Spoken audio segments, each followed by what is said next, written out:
Bonsoir. Ce soir, c'est Mamie qui raconte. L'histoire de Super Jojo qui fait l'école buissonnière. Tous les jours, Super Jojo franchit en soupirant la porte de l'école des super-héros. Il traîne des pieds, car lui, ce qu'il préfère, c'est vivre au grand air, faire l'école buissonnière. Alors ce matin-là, tandis que la maîtresse écrit au tableau, Super Jojo enfile sa cape de super-héros et hop, il s'envole par la fenêtre. La maîtresse s'en aperçoit et s'affole. Super Jojo, reviens tout de suite. Dehors, il y a un quoi? Super Jojo file bien trop vite. Il n'entend pas la fin.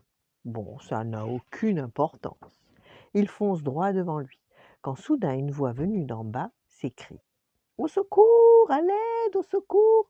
Super Jojo suspend son vol. C'est sûrement une princesse en danger.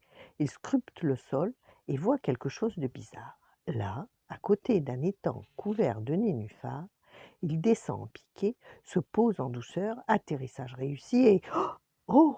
Ce n'est pas une princesse, c'est Madame Purbeurre, la plus dodue des boulangères.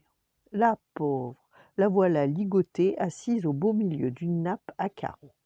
À côté d'elle sont disposés sel et poivre, fourchette et couteau, comme si on s'apprêtait à la dévorer.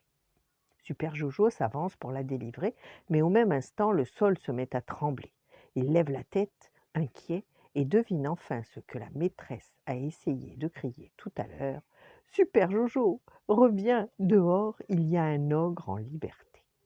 Un ogre énorme et terrifiant, là, juste devant lui, qui l'attrape et le contemple aussitôt d'un air vorace. Super Jojo, paniqué, bat des jambes et des pieds, tente de se libérer, mais c'est peine perdue.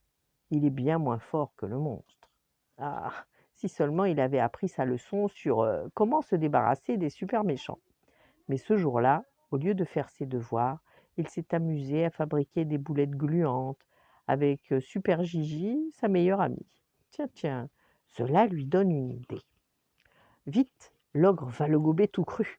Alors Super Jojo se met à hurler.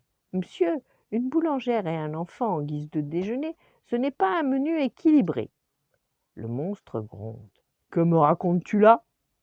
Je peux vous préparer des boulettes de nénuphar, ça vous aidera à digérer. L'ogre se tapote le ventre et grogne. Pourquoi pas? Mais attention, je te surveille. Super Jojo remet pied à terre et cueille aussitôt de larges feuilles vertes. Puis, ni vu ni connu, super attaque éclair, il attrape un crapaud, le pose sur sa récolte et le chatouille. Celui-ci éclate de rire et bave tellement que les nénuphars deviennent tout gluants. Super Jojo forme de belles boulettes et l'air innocent les tend à l'ogre. Bon appétit! Le glouton enfourne les boulettes, mâche, mâche encore, et soudain ne mâche plus du tout. Ses dents, sa langue, ses joues, tout est si bien collé qu'il ne peut même plus ouvrir la bouche. Pendant que l'ogre gémit et se désole, Super Jojo libère la boulangère et s'envole pour l'école. Il est pressé de raconter comment, grâce aux boulettes baveuses, il a vaincu un ogre à lui tout seul. La maîtresse est tellement soulagée de le voir rentrer qu'elle oublie de le gronder. Elle écoute son récit ébahie et lui sourit. Nénuphar et bave de crapaud, excellente idée, Super Jojo, bravo.